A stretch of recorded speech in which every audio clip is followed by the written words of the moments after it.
Mix. Donc, c'est un plaisir pour moi, pour moi, modérer, travailler un grand en terminologie, dans la linguistique haïtienne, dans le monde international là. Donc, c'est un honneur pour moi pour me faire partie de monde qui a modéré et chita parler ça. Je salue tout professeur faculté linguistique qui là, étudiants, anciens étudiants de l'autre faculté, Université l'État, qui est avec nous et qui est toujours là chaque période de côté nous gain activité et dans et style ça yo.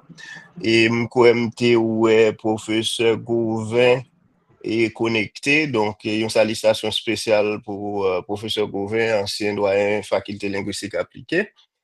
Et je dis à nous pour aller tendre, et c'est toujours un honneur pour nous tendre professeur Oriol, qui pas, presque mon cas présenté professeur encore.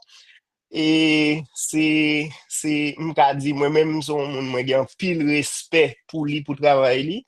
Et me toujours prend sam, prend temps, l'aile partager un document avec nous. Moi-même, prend temps, moi, l'île, parce que m'apprends un pile de eux, parce que son domaine, moi, aimé en pile, et puis, qui est important en pile pour question créole haïtien, question linguistique haïtien, etc. M'a juste fait une petite présentation et rapide, m'a pris quelques mots sur ce professeur. En français, il est originaire d'Haïti, formé à l'Université du Québec à Montréal. Professeur Robert Auriol est linguiste spécialiste en aménagement linguistique et en communication institutionnelle. À ce titre, il a œuvré durant 14 années à l'Office de la langue française du Québec, OLF, où il a notamment été responsable du programme de coopération terminologique entre l'OLF et les universités canadiennes, programme qui consistait à implanter la Banque de terminologie du Québec, aujourd'hui ce qu'on appelle le Grand Dictionnaire terminologique, et à sa méthodologie de la recherche dans ces institutions. En 1987, sur mandat du gouvernement du Québec et de l'Office de la langue française, OLF, il a conceptualisé et dirigé une mission auprès de la faculté de linguistique appliquée qui a abouti à la conclusion d'un accord majeur de coopération linguistique entre le Québec et Haïti dans le domaine de la formation et de la gestion des chantiers terminologiques. Cet accord a également permis à Haïti de devenir membre du réseau international de néologie et de terminologie. Au cours des années 90, pendant 7 ans, professeur Royol a enseigné la linguistique et la communication à la faculté de linguistique appliquée et de l'Université d'État d'Haïti et à l'Université Quisqueya à Port-au-Prince. À la faculté de linguistique appliquée, il a introduit pour la première fois en Haïti l'enseignement de la terminologie bilingue et les bases de l'aménagement linguistique en contexte franco-créolophone, tout en contribuant à la mise sur pied de la Secrétaire d'État à l'alphabétisation. Et aujourd'hui, je dis un professeur après parler nous sous un titre rapidement sous aménagement. Le titre de sa présentation, c'est l'aménagement du créole en Haïti, retour synthèse sur ses obstacles institutionnels, idéologiques, politiques et instrumentaux. Avant de nous passer, professeur, la parole, m'a demandé tout le monde qui est là, par respect pour l'autre monde qui a suivi pour professeur, pour nous éteindre le micro pour nous, et puis l'en a rentré sorti toujours, et qu'est-ce ça comme un principe pour nous éteindre le micro, parce que l'on a voir un grand orient comme ça, non pas de faire bruit, ça veut dire sans silence, pour nous bien, pour l'autre monde qui suivre, qui a bien capté ça l'a dit. Professeur, nous n'a pas sur la parole, c'est à vous pour décider dans qui langue on va présenter. Donc, vous connaissez le principe là, c'est deux langues officielles ou qu'on présenter dans n'importe là-dedans. Alors, je dis à ma préfète toute présentation en latin seulement. Ok, bon, pas de problème. Je prendre des mots là-dedans. Bon, professeur Laforêt, merci en pile pour faire une présentation qui est très chaleureuse. Et on a bonne permission, professeur Laforêt, pour me faire 3 petites parenthèses. On va m'entrer dans non question. Première parenthèse, là, c'est que depuis mon affaire faculté de linguistique là, moi connais que c'est là que moi m'a entré.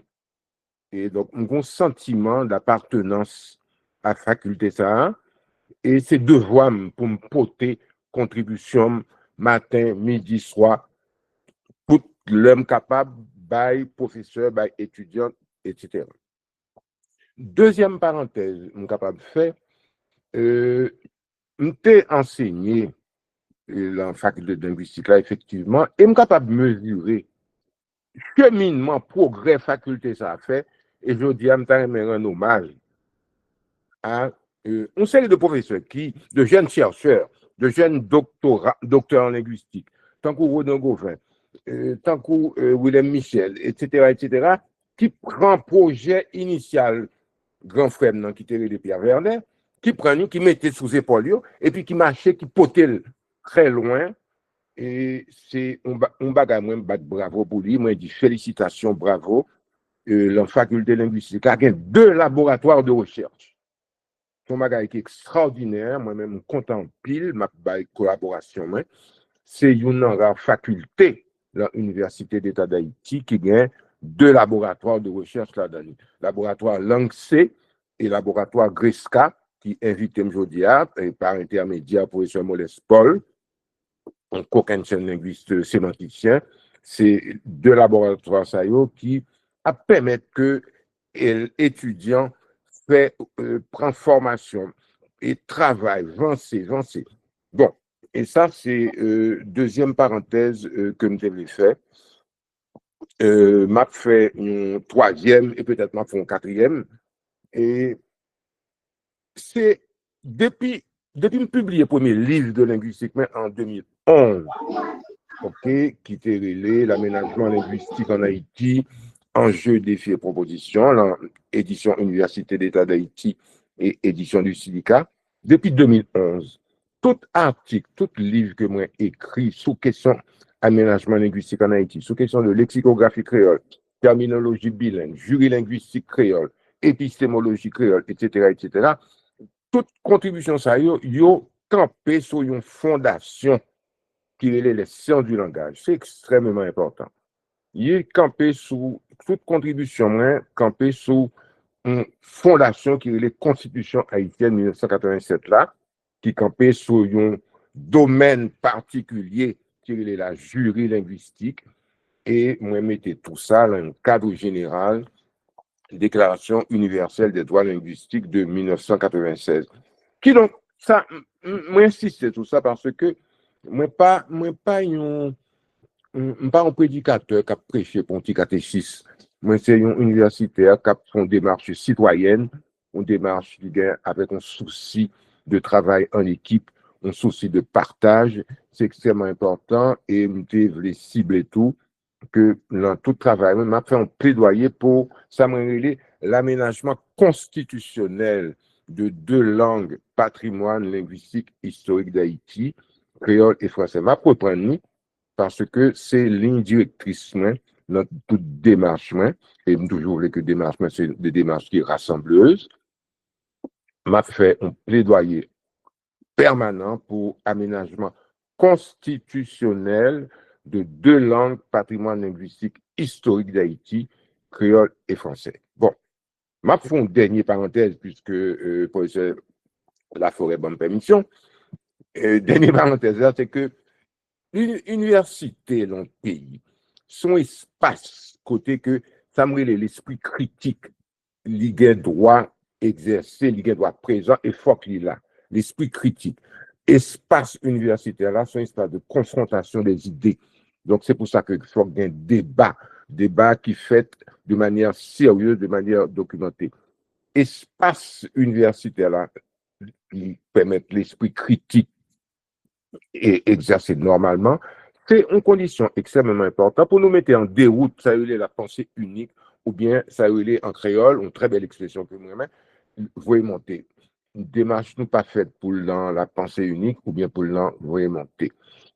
M'a fait nous songer que la Constitution 1987 là, il garantit liberté de parole. Donc ça veut dire que nous gagnons là maintenant des bases pour que ça me les exigences épistémologiques la transmission des connaissances dans l'université pour le faire vraiment sous des bases scientifiques. Bon, c'est parenthèse que je voulais faire pour moi, tant que je dis mettre la table, pour me dire, bon, mais dans quel esprit que m'a fait intervention ça aujourd'hui, que moi plus souhaite quand tant qu'il y a un dialogue, un échange, que tant qu'il plutôt que un exposé doctoral, etc., etc. Bon, moi fait depuis 2011 et puis bien avant 2011, moi fait ça me une lecture historique, sociolinguistique, jurilinguistique de cohabitation inégalitaire de deux langues patrimoine linguistique historique d'Haïti, créole et français. C'est une cohabitation inégalitaire. Je ne vais pas l'expliquer plus devant pour que les hommes parlent de cohabitation inégalitaire. Baptiste pays d'Haïti, acte de l'indépendance, 1er janvier 1804, était rédigé en français. Monsieur Dessalines, qui pas qu'on écrit, puisque esclave pas bien droit à l'éducation dans toute période coloniale là. Dessalines demandé Baron Tonnerre pour lui rédiger acte de l'indépendance là, et c'est normal puisque Baron Tonnerre ça a été l'on savait, j'étais fait des études supérieures en France, donc Baron Tonnerre rédigeait acte de l'indépendance là. C'est pas par hasard que me parlais de Baptistin. Nation haïtienne bâtissait un nouveau pays qui est Haïti depuis le 1er janvier 1804. C'est parce que pral gagner, à partir de date ça, à partir de documents fondateurs ça, pral gagner toute une tradition de documents juridiques et constitutionnels en Haïti qui exprimaient, qui rédigeaient, qui élaboraient, qui concevaient uniquement en langue française. C'est pour ça que moi-même, moi dit que gagner la configuration sociolinguistique pays d'Haïti, gagner un usage dominant du français qui collait avec un usage institutionnel minorisant du créole haïtien. Et c'est son bagage que Haïti a porté tant qu'il y a un problème à la fois systémique, social, politique, anthropologique et juridique. Premier pas timide que côté que la Pradvine commençait prendre, là, a été zélé, puis commençait à voler, c'est la réforme Bernard en 1979 là, qui, quoique c'était une réforme incomplète, qui pas suffisamment outillée du point de vue outil pédagogique, outil didactique, en créole, réforme Bernard là, il quitte un acquis important, c'est validation du point de vue de l'enseignement en Haïti, donc du point de vue de transmission des savoirs et des connaissances. Réforme Bernard là introduit créole comme langue enseignée et langue d'enseignement. C'est extrêmement important. Jusqu'à réforme Bernard là, enseignement est fait uniquement en français, quoique vous avez joint des intellectuels haïtiens depuis l'époque Christian Beaulieu, depuis l'époque compagnon Jacques Roumain, depuis l'époque de Roumain contre l'Église catholique qui t'a fait une série de guerre contre le vaudou, contre la culture populaire haïtienne, non? C'était Christian Beaulieu, était compagnon Jacques Roumain, et il pas bien que Jacques Roumain pas seulement un romancier ni un poète, Jacques Roumain était un ethnologue, c'est un penseur politique.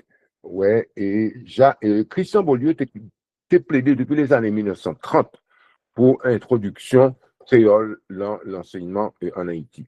Bon, nous savons joindre concrétisation dans la réforme Bernard en 1979 là. Réforme Bernard en 1979 là, un contexte qu'on peut nous comprendre. Haïti, en 1979, t'es en bas, botte en dictature du Valier. Et c'est pas parce que dictature ça a un côté progressiste ça donne qui fait que réforme Bernard là t'es venu capable de commencer. C'est parce que secteur démocratique pays qui t'a gommé contre dictature, qui t'a gommé contre force noire, le pays a vient imposer le rapport de force gourmet pour les droits humains et les droits citoyens, vient imposer que vient gagner une vision de l'éducation qui prend en compte usage fonctionnel et pédagogique du créole. Et c'est un bagage qui est extrêmement important. Et deuxième, sur le plan historique, deuxième grand pas qui va être fait sous le côté que créole la Palvine commence à gagner une reconnaissance juridique, une reconnaissance constitutionnelle, c'est adoption en mars 1987, constitution haïtienne. Et m'a peut faire nous songer que constitution ça, c'est la première fois que Haïti reconnaît langue créole là comme langue officielle, langue co-officielle avec langue française. C'est la première fois qu'un document juridique, un document constitutionnel haïtien rédigé simultanément en créole et en français, ok, adopté simultanément en créole et en français. Document ça, c'est un très, très grand, vaste travail de sensibilisation dans toute commune dans le pays pour nous connaître qui sa constitution ça va le poter et référendum 1987 là, c'est une plus grande conquête politique et citoyenne que la nation haïtienne a fait. Et c'est une qu'aucun chaîne pas, même la propre identité juridique, identité constitutionnelle pays. Bon. Et ça, c'est, on devrait mettre, tant comme tu as dit tout à l'heure, on devrait mettre meubles dans le rez-de-chaussée là pour nous capables d'aller regarder ça gagner le premier étage, deuxième étage, troisième étage, etc. Et intervention d'aujourd'hui, c'est pas une synthèse, hein. M'a peu et cheminer avec nous, m'a marcher avec nous pour nous identifier des obstacles institutionnels, idéologiques, politiques et instrumentaux dans l'aménagement, les questions d'aménagement créole en Haïti. C'est extrêmement important pour nous réfléchir de manière pondérée, de manière documentée, de manière rigoureuse sur questions sérieuses. Parce que on monde a vu Kai Jacmel, la vie Barrière Bouteille au Cap, la vie Fort Liberté, et puis les sous réseaux sociaux, le matin, midi, soir, et puis il voit que on a parlé, on a exprimé en créole, WhatsApp en créole, etc., etc. Et puis il y a une publicité à faire en radio en créole, il y a une impression que créole là, aménagement créole là, extrêmement avancé dans le pays. Son une révolution permanente qu'a fait sur question créole là. Moi-même, je dis, pinga, on nous réfléchit de manière plus pondérée, on cite à ce terrain, et puis on évalue la situation. Vous comprenez que m'a dit, je dis à me faire un échange avec un ami camarade de la UNESCO, le bureau UNESCO en Haïti, et bon, je me suis posé une question, est-ce que me publier un pile texte en créole, est-ce que me publier en créole, etc. Donc, on fait un dialogue avec lui sur question. Hein. Et me voyons une réponse pour lui, que ma bonne essence réponse rapidement, parce qu'elle est entrée dans la réflexion commune que nous avons fait qu'on y a là. Moi, je dis, monsieur, que bon, problème haïtien, problème linguistique haïtien, il est en premier étage, deuxième, troisième, quatrième, cinquième étage. Et moi, je dis que observation de terrain que nous sommes capables de faire en Haïti, montrer bien que en Haïti et dans l'autre zone franco-créolophone, Martinique, Guadeloupe, Réunion, Seychelles, etc., île Maurice, pour qu'on gagne, ça veut dire un lectorat constitué uniquement de locuteurs unilingues créoles. Ça n'a pas existé.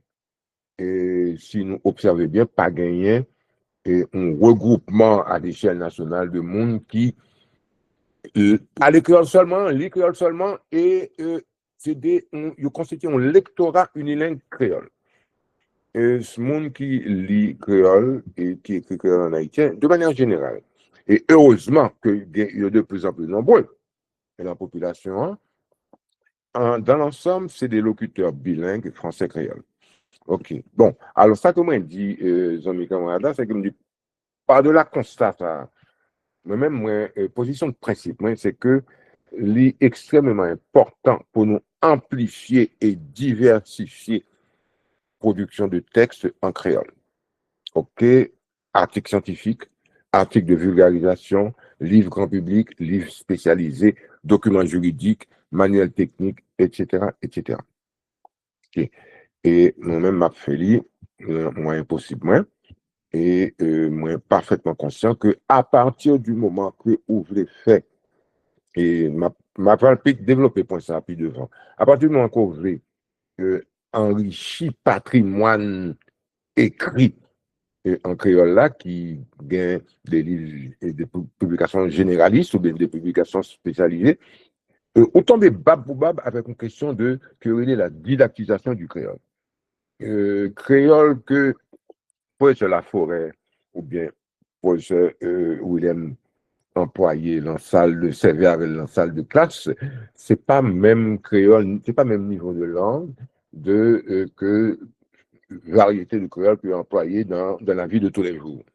OK, un créole savant, un créole didactisé, son créole qui mettait, qui a cherché la ressource interne là et capacité pour que les dénommer, pour les exprimer des réalités scientifiques et techniques, des notions abstraites, etc., etc. Donc, dimension didactisation langue créole, là, c'est un plus gros défi que qui gagnait la question aménagement créole là. Bon, alors ça que moi expliqué les amis camarades UNESCO, ok, que m'a continué fait rapidement, fin dire ça que m'expliquer lui, c'est que moi dis monsieur que ça que nous observons sous terrain, c'est que Haïti gagne une aucune chaîne lacune, Haïti sous-équipé à tous les étages de l'aménagement du créole. Et sous-équipé, et c'est, mais ça me le dit par là. Ou pas gagner, nous pas gagner en Haïti. OK? Une institution nationale qui offre professeur créole une formation en didactique du créole langue maternelle. C'est pas extraordinaire, oui. Attention, hein? Créole langue officielle depuis 1987. OK? Nous pouvons gagner dans aucune faculté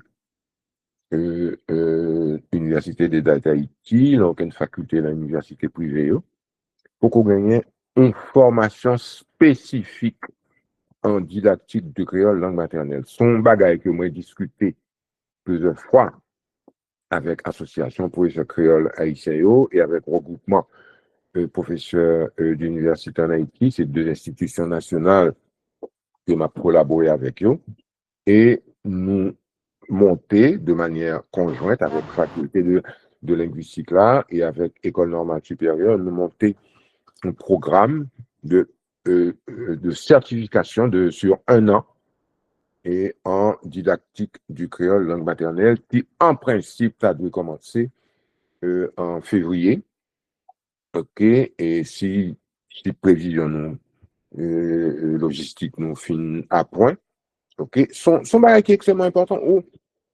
Au pays 12 millions d'habitants, ou gagne sous 12 millions, entre 3 millions et 4 millions d'écoliers à l'intérieur du système éducatif haïtien, aussi bien dans le secteur privé que dans le secteur public, et ou pas gain, ou gain enseignement qu'a fait en créole de manière plus ou moins boiteuse, de manière plus ou moins efficace, selon paramètres de formation professionnelle.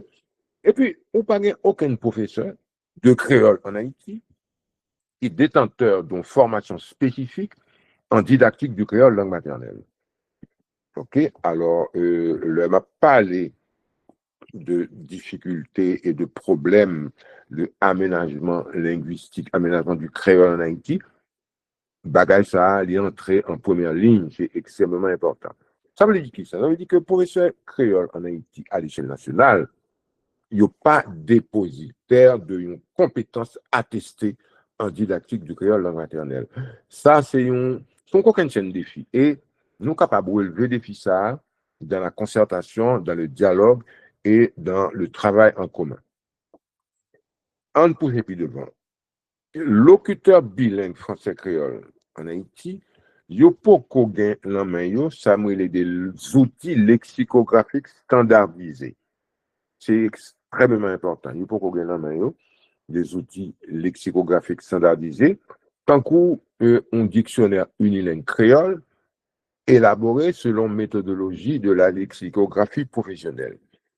Ah, mes amis, son bagage extrêmement grave. Moi-même, yo nommé un professeur la vallée de Jacmel pour m'enseigner dans le lycée, et puis moi, je cherché un dictionnaire unilingue créole, je pas joindre yon qui élaboré selon méthodologie de la lexicographie professionnelle.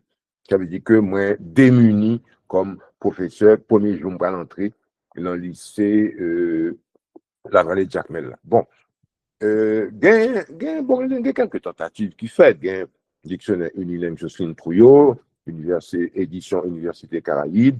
Il fait une réforme pensée de bonne foi, mais c'est un livre, c'est un dictionnaire très, très mince qui est extrêmement lacunaire. Ouais, ou pas capable de mettre la main un professeur, ou pas capable de mettre la main un élève, un étudiant, nous saluer avec respect, bel geste que le fait, mais m'a tout profiter d'un bagage. En Haïti, il y a une espèce de croyance presque mystique, comme quoi que du simple fait qu'on est créolophone, ou pense au cas écrit dictionnaire, ou pense au cas écrit lexique, ou pense au cas, ou pense au son didacticien, ou pense au son pédagogue. Non, c'est des spécialisations et des spécialisations où elle prend l'institution nationale ou bien institution à l'étranger qui a des programmes. Bon, dans domaine dictionnérique, dans domaine lexicographique créole. Bon, prends une pour montrer.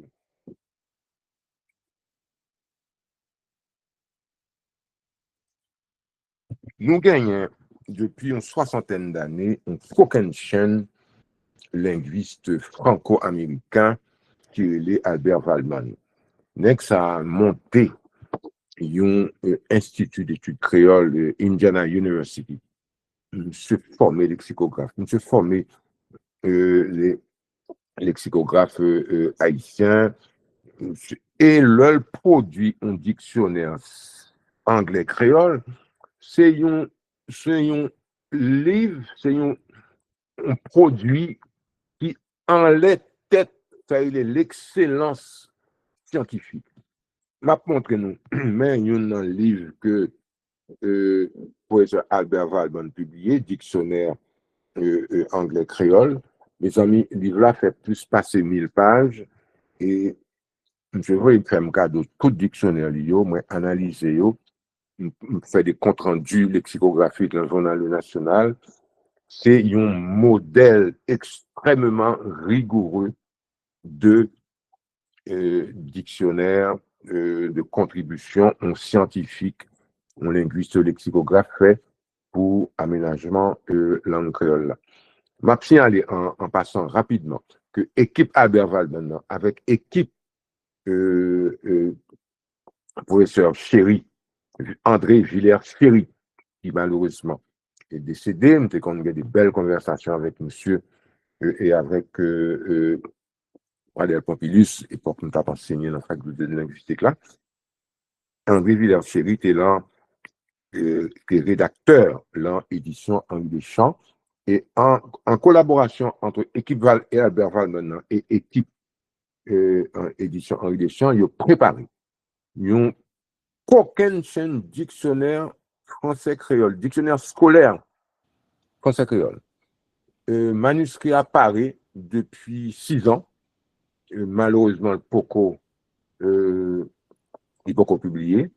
On souhaitait que le publier bientôt.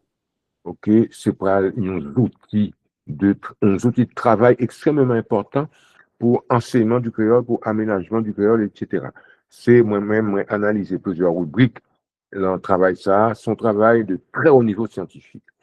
Bon, et l'autre bagage, comme je l'ai dit, Haïti beaucoup gagné un graphique créole standardisé, élaboré par une autorité scientifique connue et reconnue, et en particulier, faculté de linguistique appliquée. Attention, je ne vais pas employer le mot de manière aléatoire, je vais employer de manière très précise. Je dis que Haïti beaucoup gagné un graphique créole standardisé, élaboré par une autorité scientifique connue et reconnue.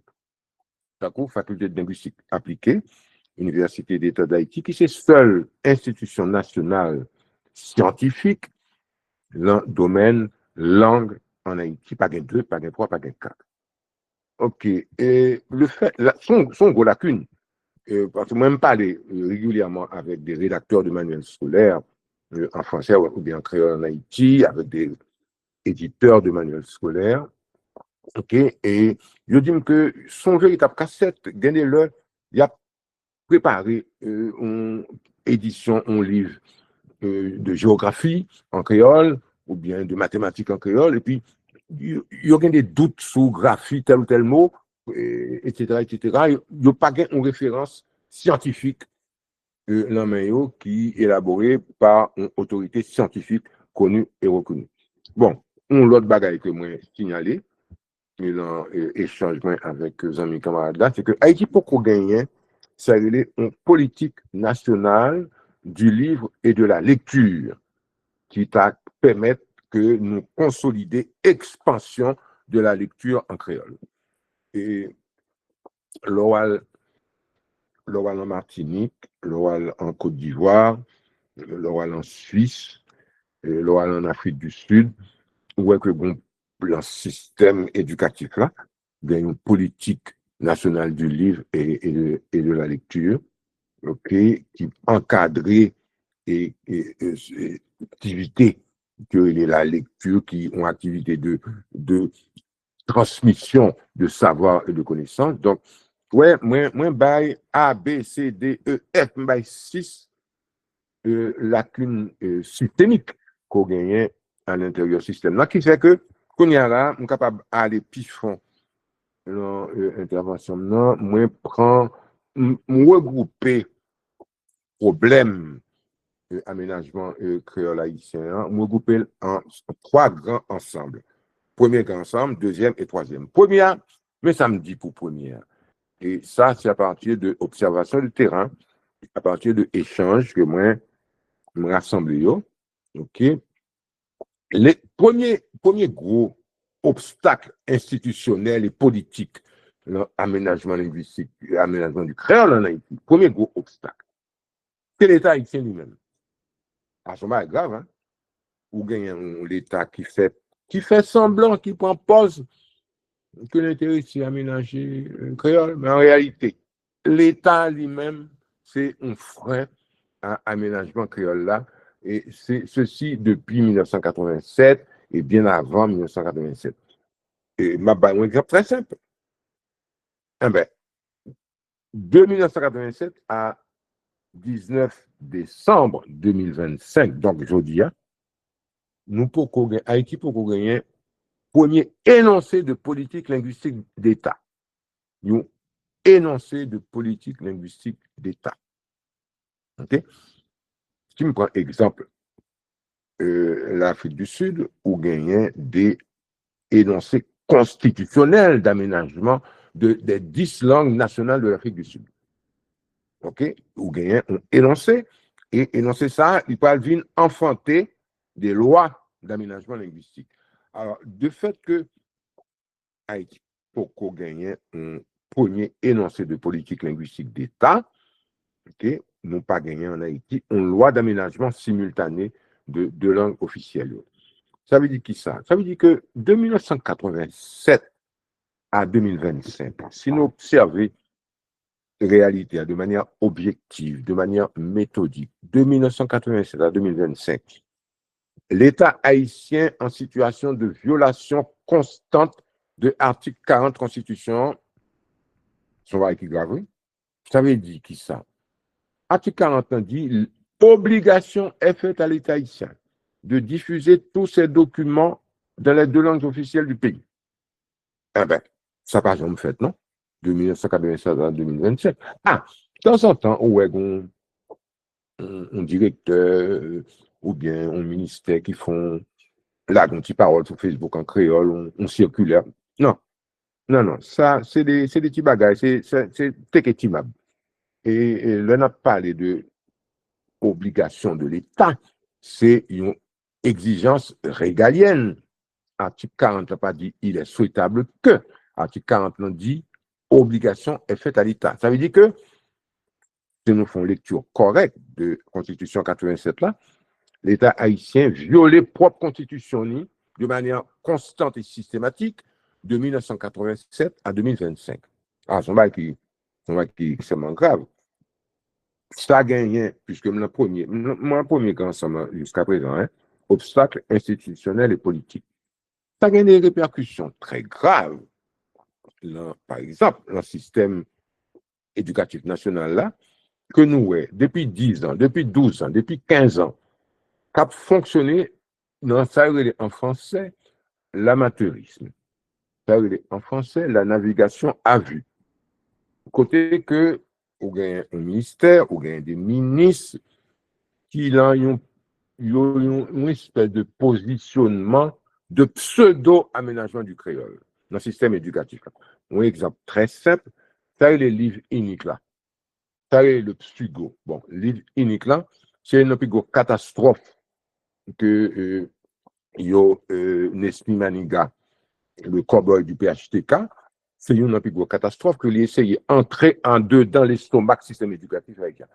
Comment on veut pour un pays qui gagne 12 millions d'habitants, qui gagne 3 à 4 millions d'élèves, comment on veut pour que chaque élève vienne obligé ou quoi on est capable d'obliger le servir avec un livre unique de 300 pages qui rassemblait toute matière dans le curriculum l'école haïtienne, ok, par niveau. Bon, alors dans le niveau secondaire, on a un livre unique qui ramasse toute matière. Ouvrez dans géographie, histoire, ouvrez mathématiques, ouvrez, etc. Ça veut dire que yo ou enfermer connaissances, ou quoi capable d'enfermer, ou quoi capable d'emprisonner toute connaissance pour tout le monde recevoir à l'intérieur un livre unique, 300 pages. Son bagage qui est extrêmement grave du point de vue pédagogique, du point de vue politique, du point de vue de ça veut dire la gouvernance d'un État. Donc, en réalité, ça vient de passer pour livre unique là. Le ministère là, bah, un petit document, une feuille de route d'une trentaine de pages que moi été lu. Excusez-moi, professeur. Et gon moun qui gon micro qui ouvert là, s'il vous plaît. N'attendons un bagage qui est très très important. On ne pas déranger, professeur. Merci. Oui, ça me tape dit pour le livre unique là. Moi, je vois document officiel là, feuille de route, un petit document. Ça, les chétifs, les maigrichons, les maigres, une trentaine de pages pour un projet de l'État ici qui est censé aussi important. Livre unique là, document, feuille de route ça, pas bail un encadrement méthodologique, une vision pédagogique pour un projet qui était censé aussi important. En réalité, ça vient de passer. Il y a 7 éditeurs de manuels scolaires, ils chaque recevoir feuille de route là, et 7 éditeurs, chaque produit propre livre unique. Donc, on vient gagner un État qui a introduit un livre unique dans le système éducatif. On a 7 versions de livre unique là. Chaque éditeur de manuel scolaire fait avec les ressources que gagne et gens que capable.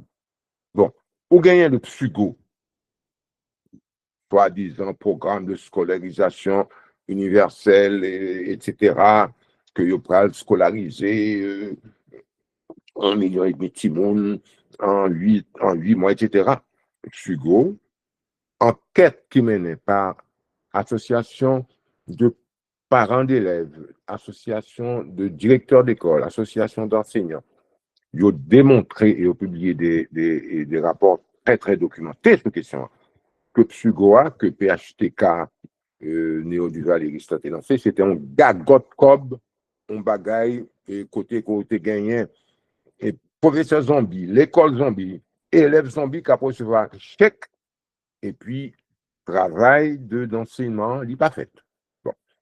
Quand l'homme dit amateurisme et navigation, dans pseudo-aménagement du créole, gon bagay qui est plus grave toujours. Gagné, ça y est, le Fonds national de l'éducation, qui créé de manière informelle en 2011, il vient jouer une lettre patente, il vient créer de manière formelle, légale en 2017, et nous en 2025. Personne en Haïti pas capable de dire qui quantité comme Fonds national de l'éducation ramassé et qui côté que distribué dans qui l'école, dans le cadre qui projet, à partir de qui appel d'offres, etc. Fonds national de l'éducation, c'est un plus gros système de corruption et de détournement de fonds dans le système éducatif national. C'est un État dans l'État. Ça veut dire que, bon, Gagné et Thierry Mille, qui ont économiste haïtien, qui étudient questions, étudient. Parce que, comment fonctionne le Fonds national de l'éducation?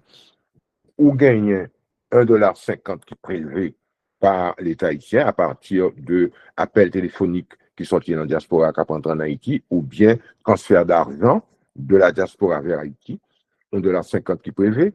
1,50 $, ça, c'est Conatel qui réceptionne lui, Conatel voyait un compte dans la Banque de la République d'Haïti, ça veut dire la Banque centrale, et Banque centrale là, voyait le Fonds national de l'éducation. Donc, il y a 3 acteurs dans la chaîne ça. Si nous prenons premier maillon, Conatel, deuxième maillon, Banque nationale, troisième maillon, Fonds d'éducation. Eh bien, c'est à travers ce cheminement Corbio, le maillon, la chaîne, ça, c'est comme une chaîne kleptocratique de la corruption dans le système éducatif national là. C'est dans le cheminement ça que Cobb fait route crochue. Économiste Thierry Mille évalué qu'entre 2011 et 2025, gagnait environ $1 milliard qui détournaient le Fonds national de l'éducation. C'est un bagage qui est d'une extrême gravité. Parce que ou gagnait un système qui a fonctionné à plusieurs vitesses dans le pays, selon que c'est une école privée ou bien une école publique, selon qui zone géographique que liée, etc. Et ou gagner des écoles privées et des écoles privées qui sont extrêmement démunies à tout point de vue. L'enjambé dans le sud de la Guadeloupe, dans le nord de la Martinique, vous comprenez, l'on aller en Côte d'Ivoire, où on fait de l'école, Timonio bien habillé, l'école est propre, il y a une bonne cantine, il y a une surveillance de régime alimentaire, il y a de l'eau, il y a l'électricité, il y a une bibliothèque, tout le monde a un paquet de livres. Et puis, vous regardez, moi, je vois dernièrement des photos de l'école dans la zone cap-haïtien. Timonio, édifice là, entre guillemets, c'est un édifice, c'est ça, un petit cahier tâche, pied bois, panisso, l'oral, une tâche, ou capable de servir avec comme tôle, eh bien, vous gagnez 2-3 poteaux, il y a des tâches qui fait toiture là, et puis Timonio, pied à terre, chita à terre, et puis il y a peu de plume la main, il y a écrit en crayon, ou un professeur qui gagne une centaine d'élèves dans une seule classe, vous comprenez, et pour ça, ou mettre pas touché depuis 6 mois, 8 mois, le ministère n'a pas payé lui, alors que le Fonds national de l'éducation a gagoté $1 milliard depuis 2011. Et problème aménagement que là, l'arrivée dans toute qualité ne ça yo, nous pas qu'à fermer les yeux, nous fait comme si que il pas existé, faut nous analyser de manière rigoureuse, de manière documentée. Mais moi-même, moi, écrit plusieurs articles côté que moi montré de manière avec preuve à l'appui que le père Stécanio du Valéris pendant 12 ans, lui fait un tort immense dans le système éducatif national là. Nous connaissons mon en Haïti qui peut dire ça parce qu'il n'est pas vrai, il y a des problèmes de sécurité, etc. Mais moi-même, je vis au Canada, je n'ai pas hésité une seconde pour me dire. Et si je me donne Haïti, je me dis tout. Son gagote et il n'a pas respecté figure peuple haïtien pour y avoir gagoté comme ça. Je vais un exemple très simple. Directeur Fonds national d'éducation, ULCC, l'unité de lutte contre la corruption. Okay? Avant-dernier directeur. Okay? Ce salaire mensuel, c'est un salaire d'environ $7,000 US. Salaire mensuel, environ $7,000 US. Salaire mensuel moyen en enseignant en Haïti, c'est $133 US. OK? Et nous sommes capables de comparer. Moi-même, comme professeur dans le lycée La Vallée de Jacmel, m'a touché de temps en temps, pas touché tous les mois, $133 US, pendant que directeur Fonds national de l'éducation touché environ $7,000 US. Plus, les gagnants dans le cabinet privé, il y a une vingtaine de monde qui disposait de 40 millions de gourdes comme budget annuel à l'intérieur, 40 millions de gourdes ça, pour gagner des salaires, pour gagner cartes prépayées, pour gagner connexion Internet, pour gagner bon pour essence, etc. Tout problème ça, doit entrer dans l'analyse que nous faisons de obstacles institutionnels et politiques de aménagement du créole en Haïti. Aménagement créole en Haïti, c'est pour la Mayotte, côté que une série de nègres, grands militants, bagaille, la baille créole la charrette, et puis là, regardez où est que il n'y a pas même au courant que bon problématique est la didactisation du créole. OK, alors moi, je dis que, je répète, il m'a répété encore, qu'il faut que nous analysions les problèmes avec rigueur, de manière documentée, et pour nous capables d'avancer, mais il faut avancer dans le travail d'équipe.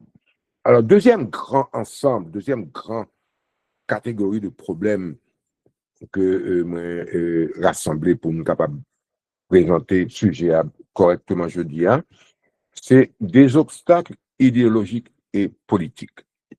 OK? Ça, sont bagages qui sont extrêmement importants. Qu'on dit ou fait politique ou pas fait politique, quelle que soit la journée ou la nuit, quelle que soit la situation, quel que soit le contexte, ça, il est le politique la bien joindre. Bon, ou dit, non, j'aime pas dans l'affaire politique. Non, politique là, sous le sens philosophique, c'est la gestion de la gouvernance de la cité, donc comme citoyen ou en rapport ou concerné, ça, par gestion des affaires de la cité. Bon.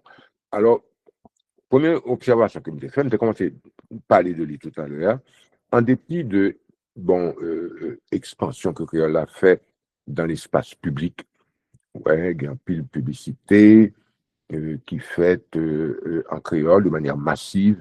Ne pas oublier que Créole a été servi à Créole comme outil de communication pour déchouquer dictature Jean-Claude Duvalier.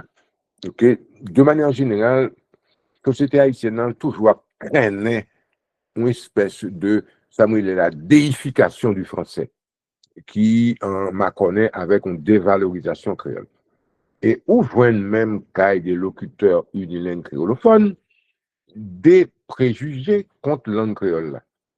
Et ça, il y a une série d'enseignants qui ont expérimenté le problème ça depuis l'époque. Réforme Bernard là, il dit ah oui, nous-mêmes, c'est messieurs pour les créole, nous voulons macronner, nous voulons marrer pied Timoun là, on a fait l'école en créole, et puis nous-mêmes, nous avons petit nous, c'est belle étude en français au Canada, en France, en Suisse, etc. Donc, il y a des problèmes de niveau idéologique qui sont toujours là. Oui, donc c'est S'il ça vous que moi. plaît, s'il vous plaît, s'il vous plaît, est-ce que nous avons éteindre le micro yo pour nous? Oui, alors, m'a dit, bagay yo gen racine historique yo. Préjugés de dévalorisation que la conjointe en Haïti, en Martinique, en Guadeloupe, aux Seychelles, à l'île Maurice, île de la Réunion, etc. Les gagnants ont historique, les gagnants histoire que au capable de monter à ça, le code noir que la royauté française s'est adopté au XVIIIe siècle pour gérer coloniaux. Une caractéristique code noir là, que c'était l'édit du roi, et synonyme, c'est le code noir, okay, son document historique qu'on est capable de joindre jusqu'à aujourd'hui, à original là, dans la Bibliothèque nationale de France à Paris. OK? Code noir là dit de manière explicite, que le nègre, le noir esclave, c'est un bien meuble. C'est pas même un être humain, c'est un bien meuble. Donc, un bien meuble, un sous-humain, le nègre africain, ou bien le nègre né aux Antilles dans les colonies, il n'est pas un être humain. Donc, il n'est pas capable de parler une langue valorisée.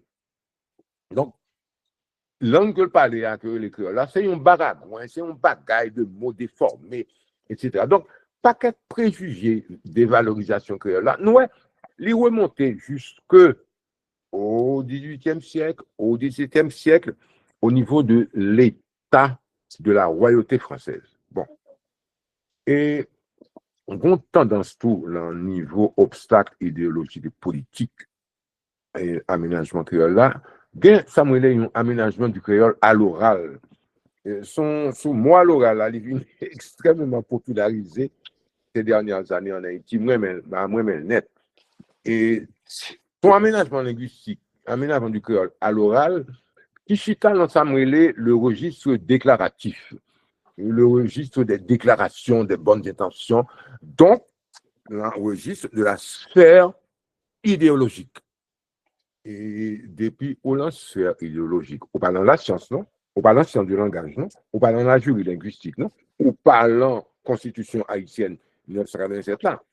Ouais, gagnons un discours sur le créole, qui est un discours à l'oral, ouais, me dit de manière un petit peu tautologique, un aménagement du créole à l'oral, qui chita dans, ça me les vapeurs de l'idéologie. Et c'est un bagage qui est extrêmement grave, parce que vapeur idéologique là, le délire idéologique d'une série de fanatiques, il n'a pas produit instrument pédagogique et didactique, il n'a pas produit lexique et dictionnaire, il n'a pas produit formation en didactique du créole langue maternelle. Ça veut dire que au niveau obstacle idéologique et politique, si nous le visionnons de manière rigoureuse, gain ça une instrumentalisation politique du créole. OK? Ou venir dans toute qualité régime, le dictature du Valia a maspiné moun, pouillé moun, assassiné moun, l'enfant dimanche. Il va en créole, hein? Ah, créole là son langue réactionnaire, puisque du Valia a tué moun en créole. Ah bon? Eh ben, c'est ça, l'instrumentalisation politique du créole. L'élection avortée en 1987, où elle vaillant l'armée haïtienne, qui était une armée de criminels, assassiné un paquet de monde, eh bien, il a été fait en créole. Donc, créole, là, son langue assassine, c'est pas une langue patriotique. Ah, nous, nous, dans la sphère de l'idéologie, nous, cap fait une langue dite tout ça nous voulait et le contraire en même temps. Bon.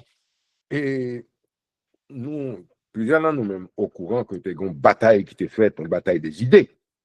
Un peu plus d'un an, sont affaires de Soubjoumou, que Dominique Dupuis, qui était un porte-parole PHTK Néo du Valéry là, dans le blaï sous table UNESCO, une propagande frauduleuse, un bagaille extrêmement, d'une extrême gravité, du côté que soupe Joumou, c'est à soi-disant la soupe de l'identité haïtienne, la soupe de l'indépendance, une série de propagande qui pas sous aucun base scientifique.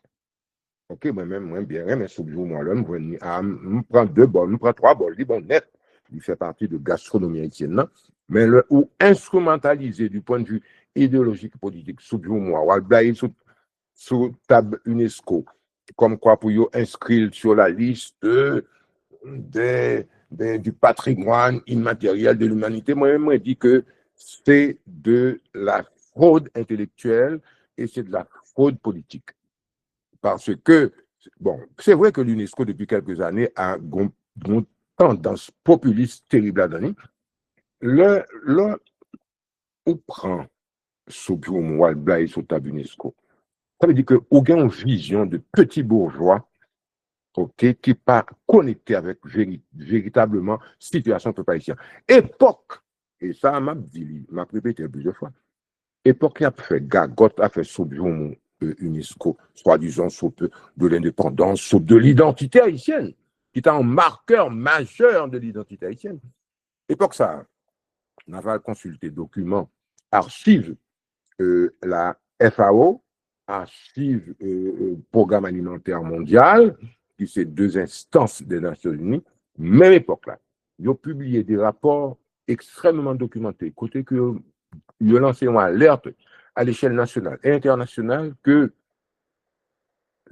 5 400 000 Haïtiens en situation de famine chronique. Je vais répéter, 5 400 000 Haïtiens en situation de famine chronique en Haïti, moment que le PHTK avec Dominique Dupuis a fait Gagot, a fait Soubjoumou dans l'UNESCO. Donc, l'homme parle de obstacles idéologiques et politiques. Je voulais dire un bagage qui est extrêmement important. Je vais souligner en rouge, en vert, en mauve, etc. Gain ça dans le domaine aménagement linguistique, ça aménagement du créole, aménagement du français. Gain ça l'éthique politique, l'éthique citoyenne. Nous ne sommes pas capables d'aménager langue créole là, langue majorité population, dans le vagabondage idéologique et politique. Ce n'est pas possible. Une éthique de la citoyenneté qui suit à la Constitution haïtienne 1987 là, et il faut que nous gourmets pour que l'aménagement créole la fait sur des bases claires et les mains propres, pour ne pas entrer dans aucun confiolo, pour entrer dans l'instrumentalisation politique créole là, c'est un bagage qui est d'une extrême gravité. Troisième grand ensemble que moi je vais présenter nous, c'est obstacle politique et instrumental dans l'aménagement créole là. Premier niveau, dans l'espace public, et deuxième niveau, dans le système éducatif national là. Alors, on va aller assez rapidement pour nous capables de dialoguer. Dans l'espace, premier niveau, dans l'espace public. Bon, eh bien, on va répéter le mot inexistence en plusieurs fois parce que nous cherchons, nous pas joindre. Dans l'espace public, c'est inexistence d'une politique linguistique de l'État à l'échelle nationale. Je vais répéter, l'inexistence d'une politique linguistique de l'État à l'échelle nationale qui pour régir, qui pour structurer l'aménagement créole là, dans l'espace public. Ça veut dire qui ça? Ça veut dire dans l'administration publique, dans les médias, dans la publicité, orale et écrite, dans l'appareil judiciaire, etc.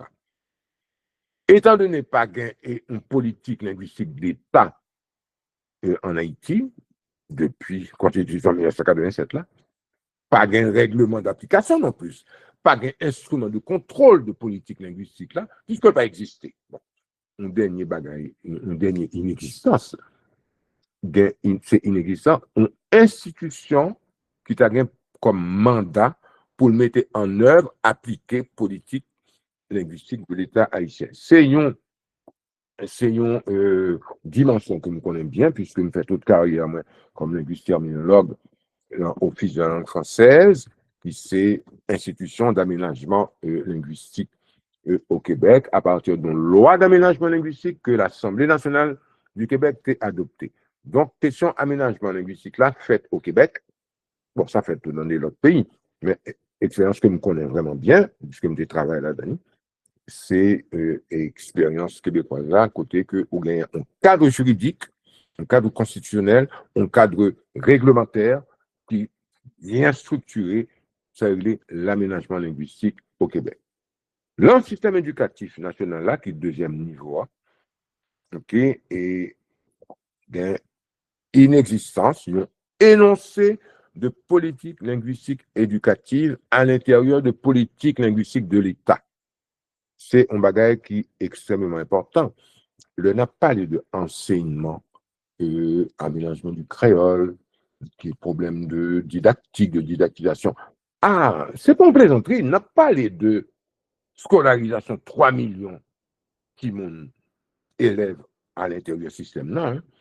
Donc, c'est mon bagage qui est capable de discuter à la légère, de manière aléatoire, de manière fantaisiste. Non, non, non, non.